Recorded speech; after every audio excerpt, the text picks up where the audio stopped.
Hey, welcome everybody to the SideQuest. My voice is like totally deep this time. This is pretty cool.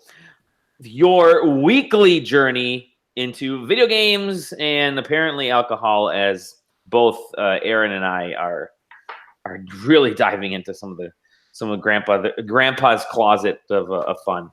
That sounded really bad, didn't it? I'm Dali and Joining me is Aaron Kelly. Hey, what's up?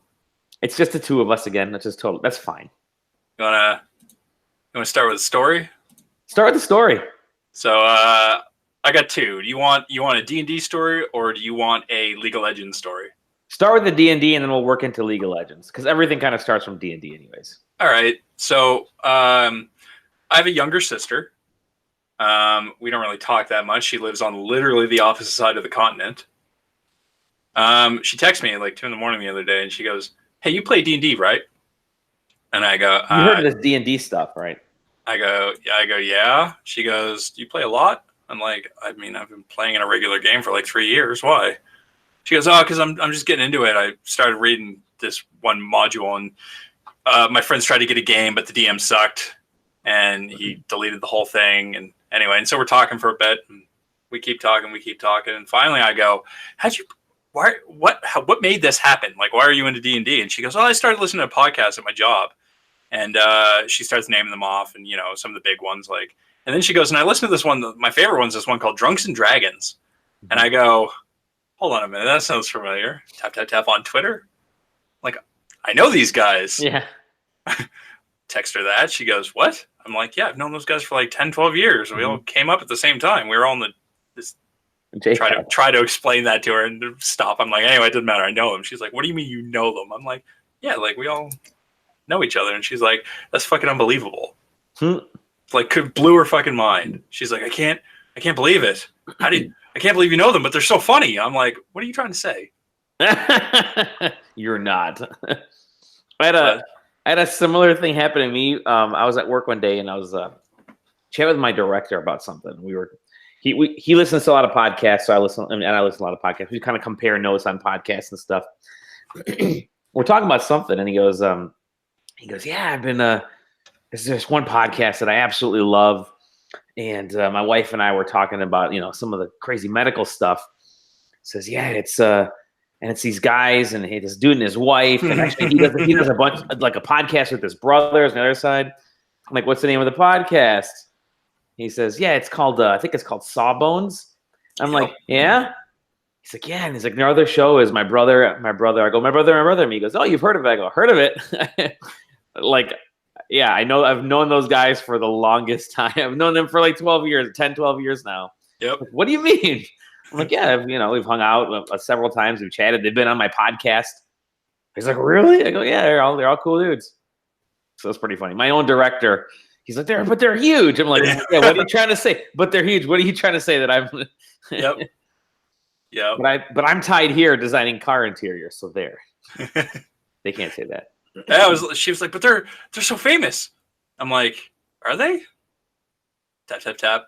Oh, I guess they got like 10,000, 13,000 Twitter followers. Awesome. Yeah, that seems big. I guess their show's really good. Like, it's got rave reviews. I'm like, "That's cool." Yeah, no, weird. She's like, that's funny. She's like, "That's so weird. Do all you nerds know each other?" I'm like, "Yeah, kind of." I'm like, if one of us doesn't know somebody personally, we're only like 1 degree away from anybody else in the industry. Yep. You are, Aaron, you are 1 degree away from George R. R. Martin. Basically. Yeah, that's true. Yeah. I've interviewed him twice now. I have been on the podcast. Or is that 2 degrees? Is that 2 degrees? I don't know, 2 degrees. Whatever. I think that's 1 degree because it's 1 to you and then 1 to him, right? I don't even know how it is. I don't know how to count it. Whatever. I've been on the podcast that he was on, I think, right? You interviewed him for this. Yeah, we interviewed him for this. We may have had you on. I know Steven and Sean were on it. And I had those, and then was it because you had a Game of Thrones podcast, right? Yeah, we had a Game of Thrones podcast. We've had a bunch of Game of Thrones podcasts. I was never on the Game of Thrones podcast. I was on the Doctor Who podcast. Yeah, you were on the Doctor Who podcast. That's true. Yeah, that's another one. I want to get him on the Doctor Who podcast if I can. But it was a fun podcast. Yeah, it's amazing. We geeks are very well connected, apparently. Yeah, we all know. So what's your League of Legends one now? So League of Legends story is I'm doing work the other day, and bling, email notification. I go, oh, wonder what that is. And it's email from Riot Games. Riot Points purchase receipt. Thank you for your order, Scratty Bones. You have bought 2,800 Riot Points. You paid $20. Transaction, date, payment instrument, PayPal. I don't have anything connected to my PayPal. I don't have any money in it, so it's not my money being spent. Okay. But I'm like, oh, my account's been hacked. So I submit a ticket. So I get that receipt, and then 20 minutes later, I get a password change thing, but it's my email. So I don't click it, which means whoever has my account can't change the information. So I submit a ticket. Hey, hey, Red Support. I'm getting some charges on my account. I think it might be hacked. It looks like the name has been changed because it shows me the username and it's not my username anymore. So the summoner name has been changed, but it's still my email, but it's from the United Kingdom. So I'm like, anyway, blah, blah, blah. Here are the transaction IDs. And then I don't hear anything for a couple days. I get 2 more purchase receipts for varying amounts of Riot Points. And then I get an email back from the support saying, hey, we looked into it. It seems like you're totally right. Your email's been hacked, or your account's been hacked. We're going to shut it off, and we're going to send you a pet thing reset and then follow these steps to secure your account. We're going to transfer it back from EU West to North America because that's where you are. I said, that's all great. In the middle of this, they say, unfortunately, the way we changed our name system, so you have to have a new name. You can't just use Scratty Bones because even though it's been changed, it's still registered and it has to be unique, blah, blah, blah. I said, all right, here's a list. I don't care what you change it to because I don't really play anymore, but whatever. In the middle of this, the email thread with the support guys opens up with a new message. I can't see the email it's from because it's through the support, but it's registered to my email, which means it was made on my account. And it's this other dude who has emailed a support ticket saying, hey, just wondering why my account has been locked, lol. I'm not a hacker/scripter, so I don't know what suspicious activity there is. I've not even played LoL for close to 4 years and even more on this account. I've transferred to EU West for NA as I am living in the UK, and more information required to get my account unblocked. My name is Tom Tazalar. However, I do not have access to my old email and have it for some time, as it is currently and has been for some time locked due to me making stupid security questions when I was young, frowny face period. Oh my God. So I just responded to the thread because I assumed they can't. Maybe he did see it. I just responded to the thread and I said, yeah, whatever email submitted this ticket, if you guys know who this guy is, like, this is the hacker, so go nuts. And then a couple of minutes later, they said, hey, thanks for letting us know. Anyway, here's the reset thing. So now I have my account back, but that's amazing. Yeah, isn't that wild? That's so wild. That's so. Did I ever tell you about the time that I got? I think I did to the K-Swiss account. I don't think I've heard this story. Oh, so I was I created a K-Swiss, the shoe company account, a long time ago. I was gonna order some shoes like 3-4 years ago, and never did anything with it. Never put my credit card or anything in there. Just put my address, and I don't even think I put my phone number in there. Anyway, so like last summer around this time, I thought, there's a pair of shoes there in K-Swiss. I'm like, let me actually order these shoes. I hop on there, and I'm getting ready to hit the order button. I was getting ready to put my credit card in there, or go through PayPal, and I looked. It said the address was totally not my address. The address was like something in Utah. I'm like, Utah? That's not my address. And I scroll through a little bit. It's my email address, but it's a completely different home address, and it's a completely different phone number. So now I'm like, well, this is kind of weird. My account has been hacked, probably because my account was, I had an older password, and it's one of those things that, one of the many times passwords have been hacked and shit. So I just never changed the password on this account. And I'm like, well, I'm going to report this. I go, but before I report it, I got to dig around and find out who this dude is that hacked me. And I put the phone number in there, and I couldn't find the phone number, and nothing was lining up. The phone number I did find, the area code was for like Washington, D.C. or Maryland or something. I'm like, yeah, Maryland, and the shipping address is Utah. I'm like, something doesn't quite line up. And I was just about ready to hit the send button on the email to K-Swiss when I thought, one last thing, I'm going to put that phone number into Facebook and see if it pops up anything. Because people put their phone numbers in Facebook when they're downloading the app. Mm-hmm. Put the phone number in there. Surprise, it takes me to a photographer's webpage. And I'm like, well, this is kind of weird. A photographer, it's like an actual photographer who does a lot of like hip hop photography and for like bands and stuff in Maryland. I'm like, well, this is kind of weird. You know, this is wild. I'm like, but again, it could be just some weird thing. So I scroll down the page and I'm just about ready to give up. But then I see one more post, like the whole page was just photographs that the dude was taking and stuff like that. Never saw the guy's name. And I'm just about ready to log off. But then I see one last post from some lady that says, so proud of my nephew, such and such, with his name, for creating this photography company. I'm like, oh, she just outed her nephew. This is, you know, I'm like, okay, I got the link. So I clicked on her name, went through there, found the nephew, found, you know, I managed to find his information just through Facebook. This is just a total cursory look. Found out who his girlfriend was. His girlfriend lives in Utah, and he had just moved to Utah. He was either living at his girlfriend's house or something, whatever he was doing. He was having shoes and other products. It seemed like it. He's having a bunch of stuff delivered to his girlfriend's house. And all this is just a free search, you know, a couple of free searches on like on Google and on Facebook. And so now I had the dude's name. I had his phone number. I had his home address. I had his email address because I was able to find that through Facebook, again, through a super quick check. And I had information on his family, his friends, his girlfriend, who he lives with, when his next gigs are happening, because it was linked to his photography Facebook page. Wow. And I'm like, wow, I could, if I was a jerk, I could completely ruin this dude's life because he hacked into my account. I mean, you know, an eye for an eye type of thing. I haven't done anything with it. I was very still contemplating sending one of those bag of dicks to him, but you can order those bag of dicks online and they'll anonymously drop it off. It's like a bag of candy dicks or something like that. So I was thinking about doing that or just ordering a bunch of pizza, like 20 pizzas and having them sent to his house. But like nasty pizzas, not just like pizza with pepperoni, but like load up one pizza with just anchovies and mustard. Give me a pizza with ranch dressing and like turkey and salami and, you know, so I'm gonna send some shitty shit over there, but I opted not to. I'm like, you know, I'm actually gonna be a good person. So I deleted all his information out of my account, changed the password, and that was that. Didn't report him yet. I'm still keeping his name and his info in my back pocket for the one day where I will enact my revenge on the poor dude. Just in case. Just in case I ever get a wild streak in me. But yep. That's crazy. Yep. Fucking hackers, everybody. Fucking hackers. Anyways, let's get on the subject of other video games, since you did leap off the League of Legends stuff there. Yeah, well, I mean, I could go from League of Legends to another MOBA. Oh, let's do it. Sort of. Mm-hmm.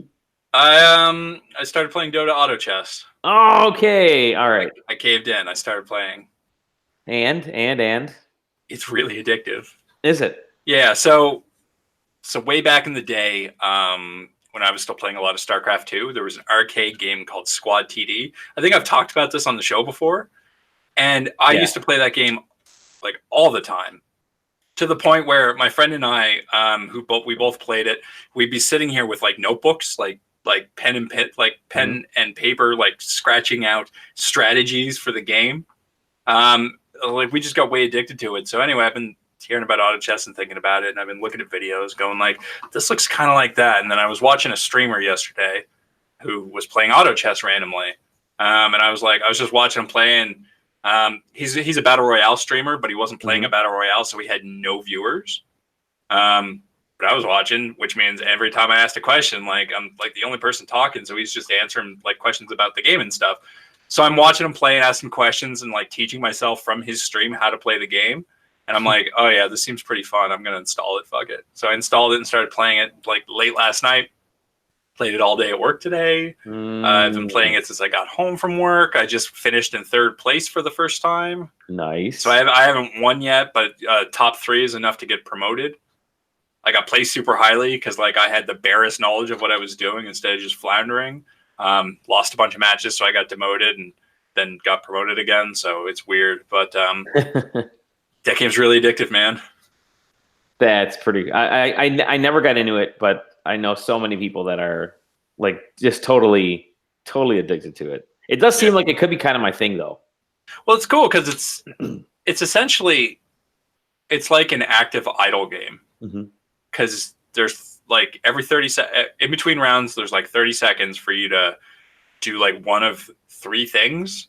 You can level your horse up, you can buy units, and you can place units, and that's basically it. And then after those 30 seconds are up, you don't touch the game; it plays itself out. So it's kind of an idle game. So like I was just watching a movie while I was playing it, and you only got to look at it like every little bit. It's like, click, click, click. All right, back to the movie. So, but yeah, like I'm not a Dota person. Like I played something like 80 hours of Dota 2, and it just never clicked with me, which is an insane thing to say with that amount of time. But that's kind of the thing with MOBAs. Like I played just enough to go, nah, it's not really my thing. But auto chess is really good. That is, yeah. I mean, is this? So isn't Valve looking to make their own like actual spin-off real Dota chess game? Isn't that something that I read a little while back? They're making auto chess. Yeah, they're making this as a game. They've got like some sort of weird pseudo partnership with the guy who made the mod, where they're making a mobile game of it as a Valve game and cross-promoting his mod in their mobile game, telling people to go like download the Dota 2 client and play the original or whatever. So it's all weird, but yeah, it's great. Like there's so many people playing that it takes longer to load the mod up than it does to fill a lobby. Like you click find a match and it's like, bam, lobby's full. And then it's loading. Wow. Yeah. You don't really see that too often outside of like brand new games. You know what I mean? Like, but yeah. They dropped Artifact and now they're into chess, from card games to chess games. Yeah. Well, Artifact didn't do super well and that thing's dead now. So, anything else you've been playing? A little bit of Final Fantasy 14. Okay. Yeah. Yeah, I saw you and John were chatting about that on the Twitters. Yeah, we had a big old conversation about it. I got back. I subscribed I think I had subscribed like the day before we recorded last week and then didn't turn it on. And then my guild in the game was like, hey, did you resubscribe? Because I logged in for like a second. You're like, oops. I logged in for like a second when I resubscribed and then went nah and logged out. But you can see when somebody's logged in the game. There's like a last logged in however many days ago, and I was like 6 hours from in there. Like, hey, did you resubscribe? Because we need a healer. We're doing content. And I was like, I don't remember how to play. They're like, nah, it'll be fine. So you'll be all right. Yeah, there's that big rumor that's coming to Switch. Well, they want to bring it to Switch, so we'll see if it actually makes it to the console. But I mean, that would be cool. That game came out in 2013. It came out as a PS4 and PC game, right? Not PS3, correct? It was on PS3. Was it on PS3? I'm pretty sure it was on PS3. I don't think the newest. I think it's been discontinued on PS3 since the expansions have come out. But I'm pretty sure it was on PS3.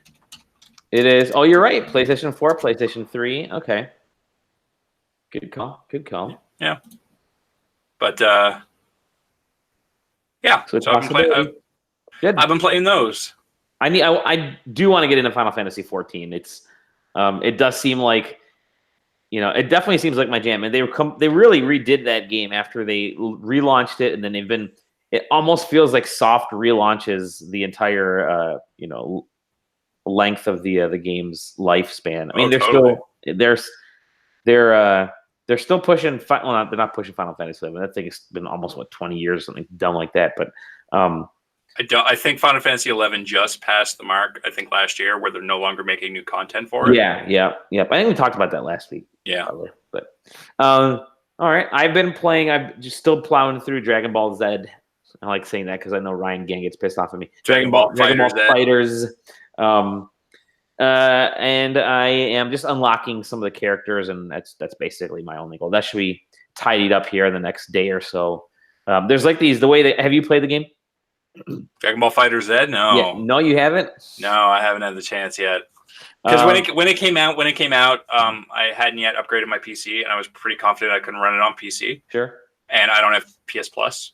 Okay. So if I was going to play a fighting, if I was going to play a fighting game, it would be to play with people. That's why I own most of my fighting games on PC, and I knew it wouldn't run, so I never bought it. And then you don't have PlayStation. You don't have PSN. You don't have like PlayStation Online. No, God. Oh, no. really? Oh, shit! I thought you did. I had been sitting on like a 2-week trial forever that I used when Red Dead came out because I wanted to try the online, and that was a waste. Yeah, we're moving. This is. I think there's only 1 or 2 podcasts left after this one in this house. You guys on the stream, if you're watching this, say goodbye to those walls, these doors, because all this is changing. We're going to be moving out of this house. So, but we're moving in with my parents for a couple months until our new house is finished being built. And I don't know how strong their Wi-Fi is. I don't even know what my online gaming is going to be like. I don't know what the quality of our streams are going to be like. I might have to find a stream from my cell phone for our podcast, but we'll figure it out. So I'll probably wait to get into 14 until after all that stuff. But then I fall right into like September, which is just, it's going to be insane with everything that's already been announced and going to be announced. So we'll see. But I have been playing, so Dragon Ball Fighter Z, finishing that up. It's kind of, for the single player story, for anybody that hasn't played it, it's set up in like these 3 chapters, I guess. There's the main hero arc, which is the majority of the game. I think it's like 40 or 50% of the game. And then you have the enemies arc.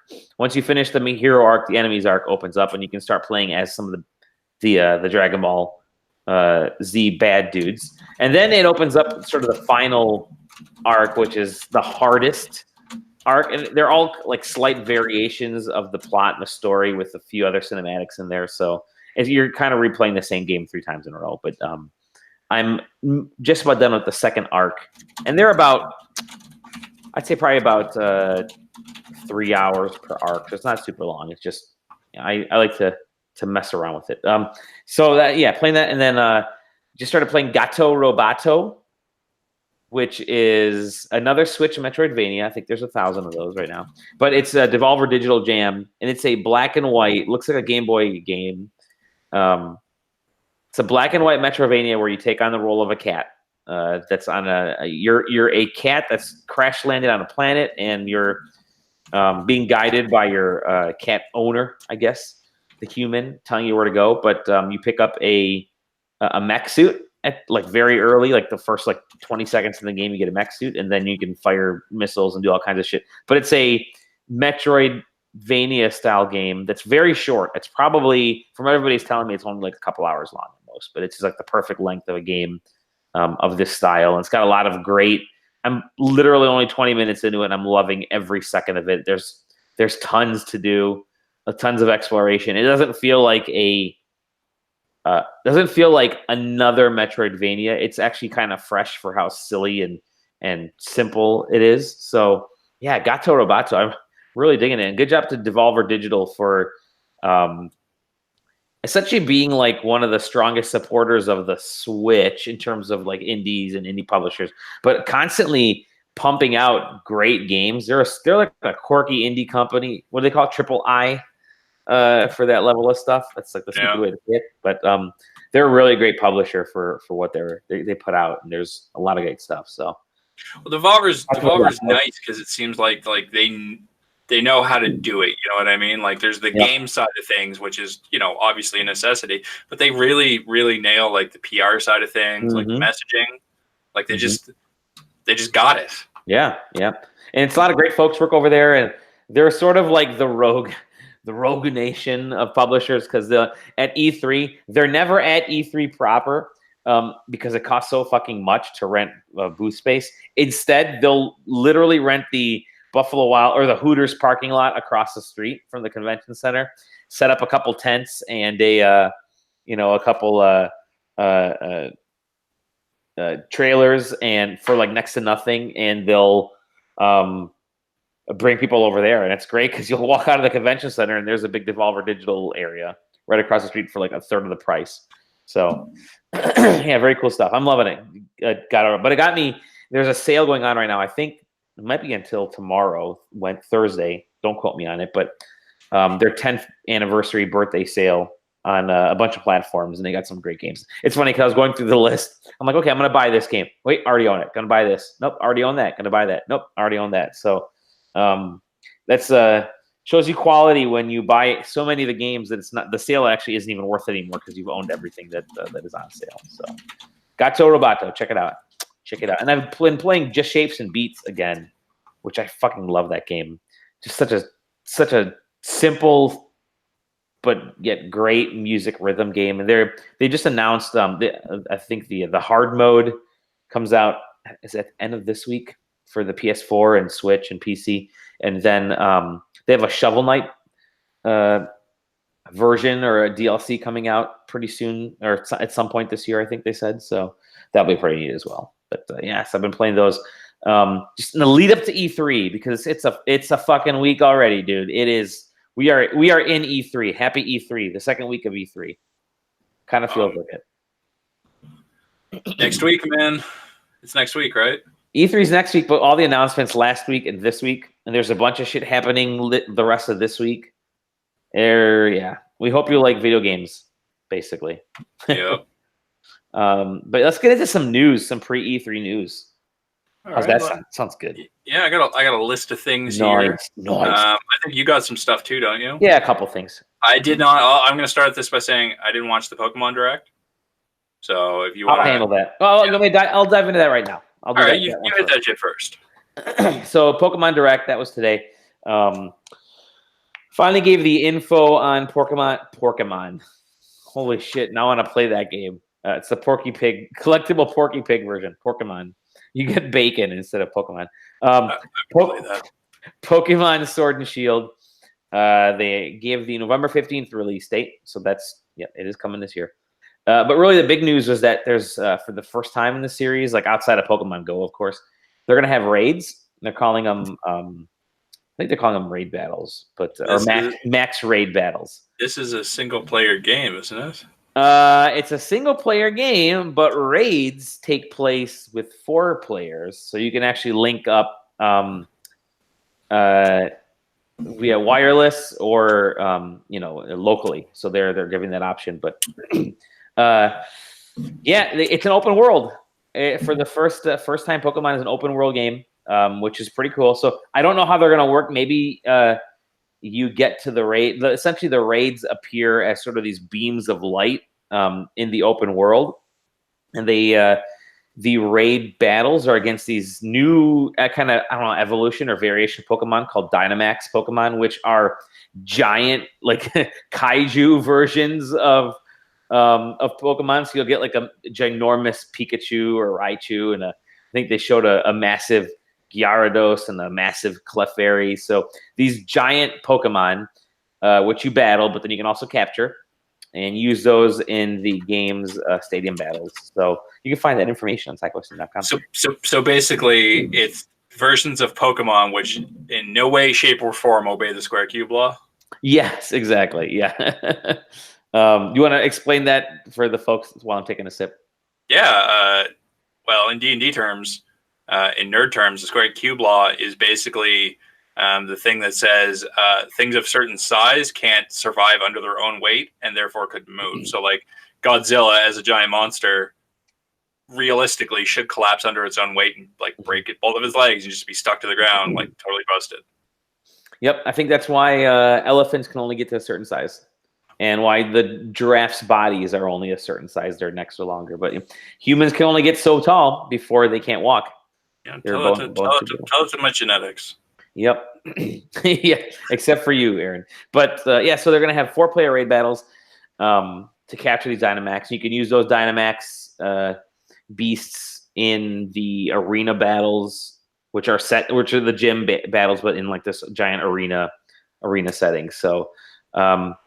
Yeah, that's kind of a cool thing that they're really kind of pushing this 4-player raid system and an open world. So pretty awesome. And like I said, November 15th, so that's coming out. But this is I never really got into Pokemon. I think Pokemon Go was the first time I actually got into a Pokemon game because you can't beat it. You just kind of open it, you play it for like 20 seconds, and you shut it. Capture whatever, a tortoise or whatever. I don't know what other. And capture a Pikachu. My experience with Pokemon Go is wildly different from people who actually played Pokemon Go because really? I don't have a phone plan. Oh, that's right. Yeah, you can. Yeah. So my gameplay in Pokemon Go is limited to the area immediately within my Wi-Fi range, which is one Pokestop. Oh, okay. Well, you have a Pokestop, so that works.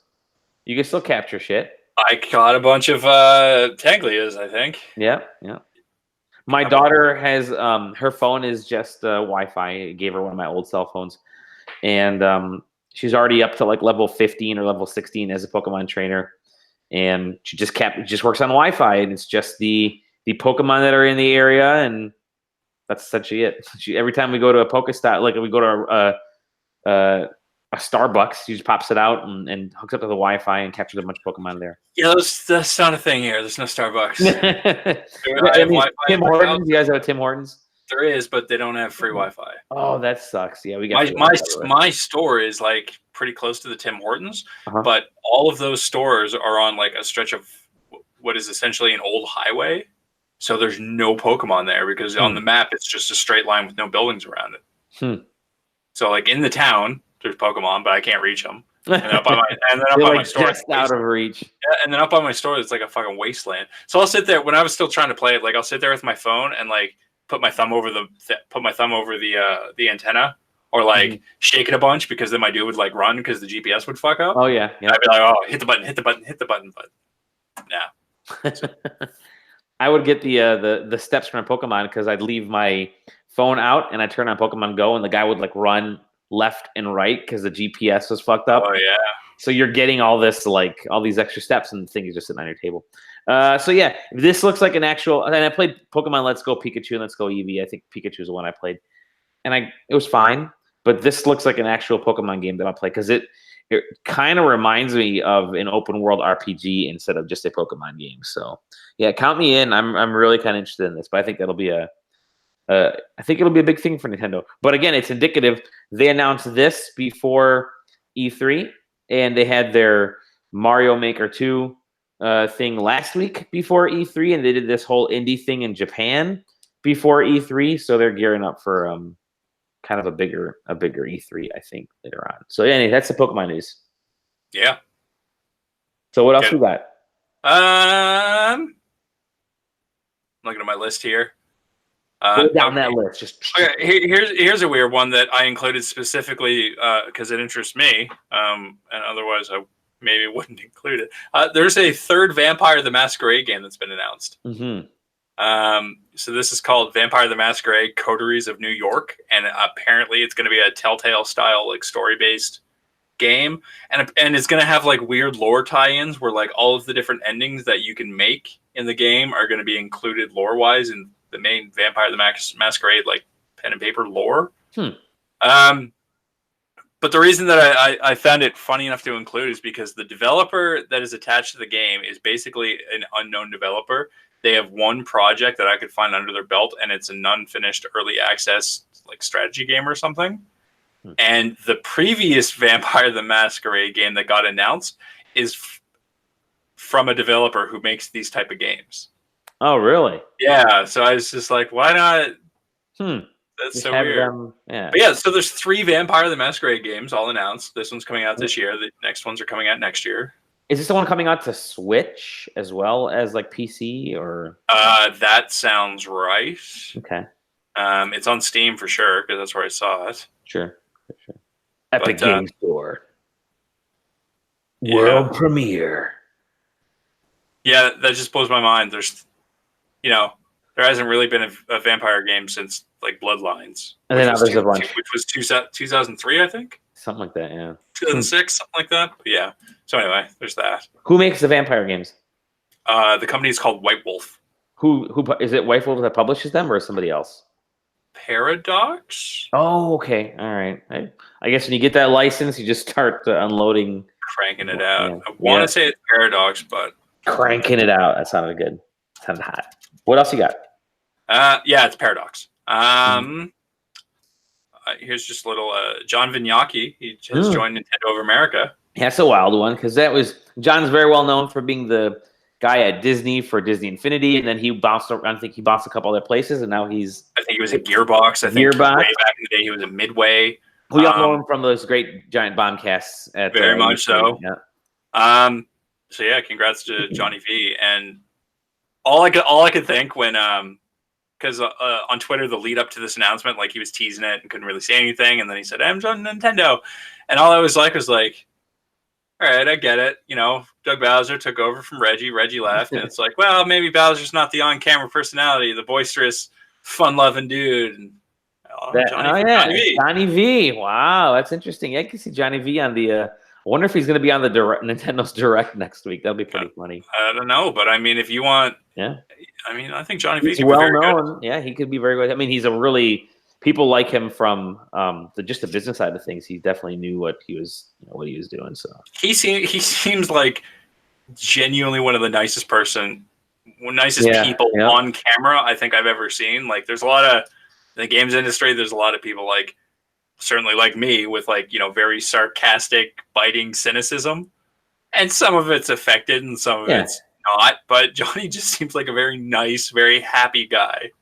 So it seems like a good fit with Nintendo, and hopefully that doesn't spell out the end of Nintendo games like it did Disney. Oh yeah, and all the Gearbox stuff lately too. Yeah. So.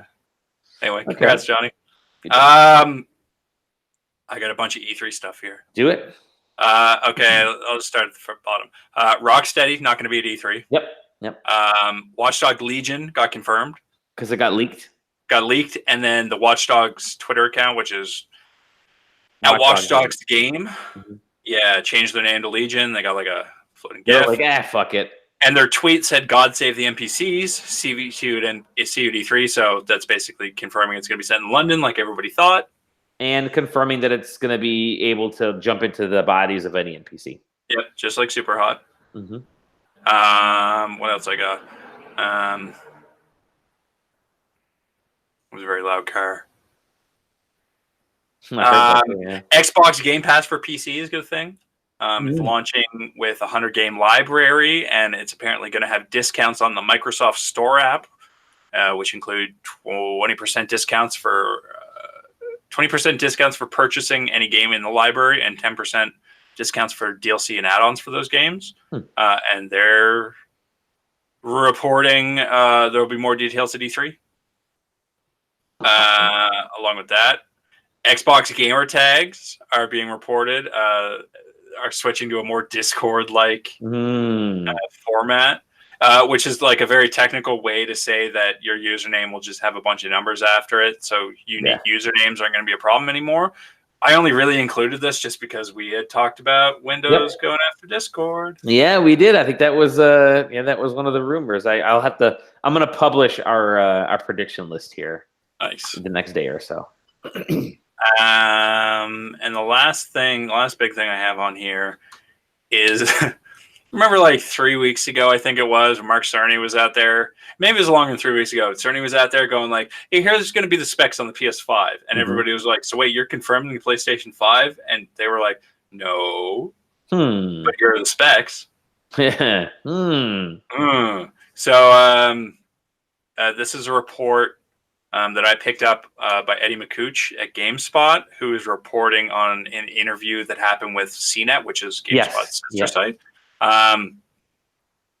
where they talked about a bunch of features that the PlayStation 5 is going to have, including cross-generational play. And the way they explain that is like if you start up Last of Us 2 on the PlayStation 4, because we're all going to keep pretending that that's still coming out for PlayStation 4. And then by the PS5 version, your save carries over. And apparently it goes back and forth, so you could then play on PS5 for a while and then go back to PS4 and keep playing. What they didn't explain was whether... so they also said that friends list will exist across both consoles, so anything your friends list on PS4 you'll have on PS5, vice versa. They didn't say whether or not that extends to server architecture. So, like, if I'm playing, say, Rocket League on PS4, am I playing in the same games as people on the PS5? Oh, okay, I get it. Yeah. So, I would optimistically say yes, but I'm not sure. And then they also clarified that they still have not confirmed that this is the PlayStation 5. They'll call it the PS5. I mean, they have to. The PlayStation Infinite. That's basically it. There's a bunch of other little stuff, like a bunch of Wait, that's it for your news? Yeah, I kind of filtered out to the big stories for the most part, because like all the E3 stuff is like, well, I mean, is this really news? You know what I mean? Like, oh, blah blah blah, E3. All right. Well, I'll throw a couple more in there then. All right. I'll tell you what. You hit me up with the ones you got, and I will tell you if I axe them, and then we will be able to. Sounds good. Finally, get some quality control. Apple bringing PS4 and Xbox One controllers to iOS. Yeah, I axed it. All right. Go for it. It's just like. Yeah, during the Worldwide Developer Conference keynote, Apple said that it will finally allow via Bluetooth the Xbox One and the PlayStation 4's DualShock controllers on iOS and on tvOS. So when you're streaming your Xbox Game Pass or whatever, or your PlayStation Anywhere stuff, this could be or in a meeting or in the bathroom in the office, you can actually take a PS4 controller with you and play that way, which is better than playing with touchscreen control. So yeah, there you go. So I'll tell you why I removed this one. I thought it was interesting, and then I kind of thought about it, and I thought about Apple's history, and I was like, I bet that this launch is broken, and then they don't support it. Possibly. But the reason I was going to include it originally is because way back in the day, there's that iOS mobile game from Square, I think, called Dragalia Lost that everybody loves. That launched early in Canada. The Nintendo one, yeah. Nintendo, yeah. So that launched early in Canada because Canada is one of those countries that gets used as like a test bed for games. Like Canada and New Zealand, stuff like that. We'll get stuff early on mobile. So I played it, and I said, yeah, this seems okay. I really wish I could play it with a controller because the touchscreen sucks. Yeah. But well, hopefully this will work. Well, I mean, the flip side of that is it's like, well, now are those developers going to go back in and make controller support? Because like, it doesn't matter if you can use a controller on iOS if the things don't support the controller. But anyway, go ahead. Okay. Let's see here. As I shoot through the SideQuesting news list here. Dragon Quest Walk was announced, which is like Pokemon Go with Dragon Quest. Did you have that one? I did, and then I cut it because I mean everybody's only going to catch metal slimes. Yeah, that's all everyone's ever going to go for is metal slimes or metal king slimes. Let's see here. So, I mentioned Just Shapes and Beats is getting a Shovel Knight collaboration. Mortal Kombat 11 is going to get Spawn as part of its season pass type of thing. Do you have the other Mortal Kombat 11 story? What's that? What was that one again? I remember this. Yeah. Tell me about this one. Actor whose name I'm blanking on made a tweet saying that alluding to something in Mortal Kombat 11, which means Ash from Evil Dead. Yes, that's who it is. Yeah. I can't remember his name. I'm blanking on his name. They had I think they mentioned that there's going to be 2 more characters that they hadn't announced yet, and so Bruce Campbell, he tweeted like a long time ago. He tweeted Mortal Kombat stuff for Mortal Kombat 11, like way back when before the game launched, even. So then he's like, actually, no, I was just kidding. But by then it was too late. The internet knew. So that's kind of cool. Yeah, the actor who played Shang Tsung in the 1994 or 5 movie is playing Shang Tsung as part of the DLC here. So that's cool. Pretty funny. We talked about the Death Stranding craziness. Oh my god! Did you want to? Oh my god! Did you see Kojima's tweet? Yes, and then I had that on the list, and then I cut it because I read it, and then I said, "Wow." And then I read it again, and I said, "This is fucking nonsense." Yeah. God bless Kojima. Yeah, read up on that. It's pretty funny. Shenmue 3 is delayed to November for anybody that cares about Shenmue 3. I'm sure somebody does. Anybody who pre-ordered it.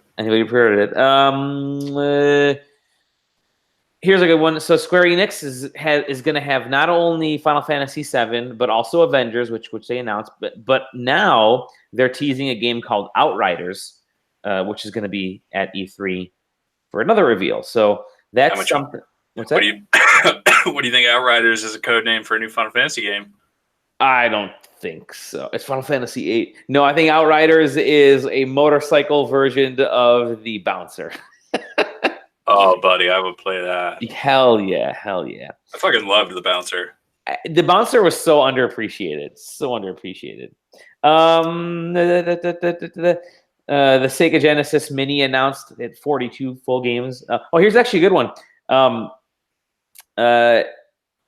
Square Enix dropped the soundtrack for every one of the mainline Final Fantasy games up on Apple Music and Spotify and a couple other things. So I looked at that and then I didn't include it because I don't have either of those services. So fuck them. Well, Spotify you can get for free, so at least there's that. I'm not sure you can in Canada. Oh, you can't? Oh, I know you can in the US. You can just play the free version of Spotify. Spotify.ca. Yep. Maybe I can get it for free. Are there ads on the free version? There are ads. Yeah. Yep. You can make playlists, but you can't. Everything plays at random, so it's not like and you'll get other songs mixed in. Oh.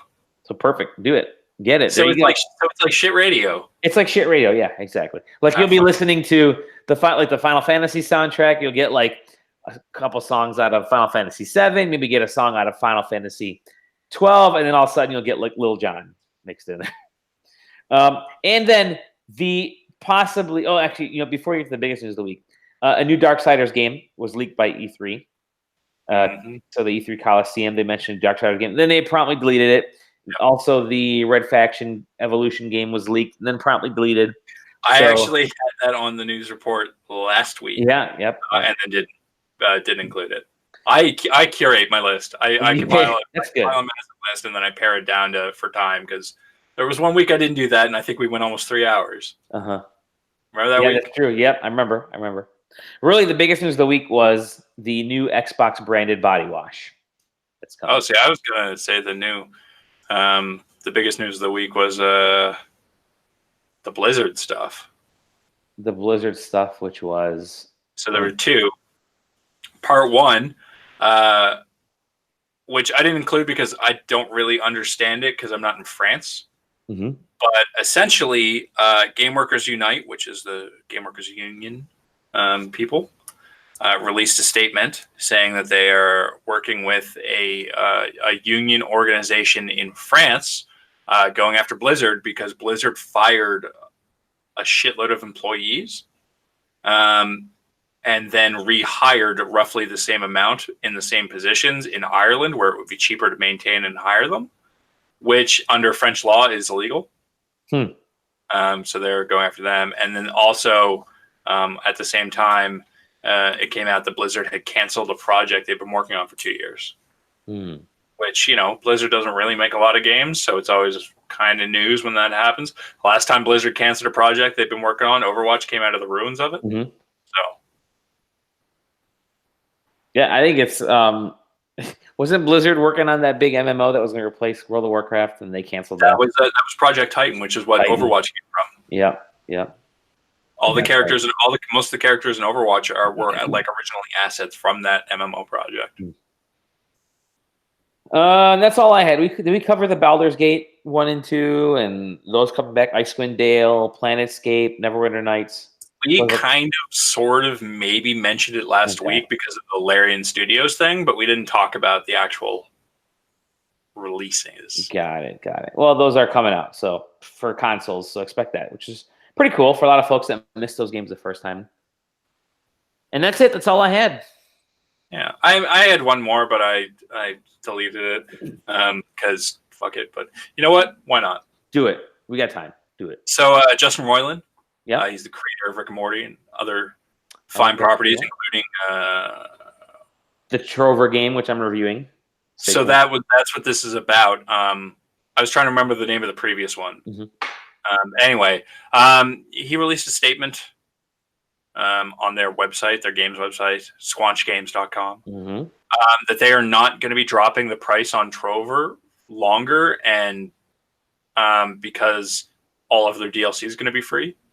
So instead of dropping the price and then charging for DLC, they want to release the DLC for free, and just keep charging full price for longer.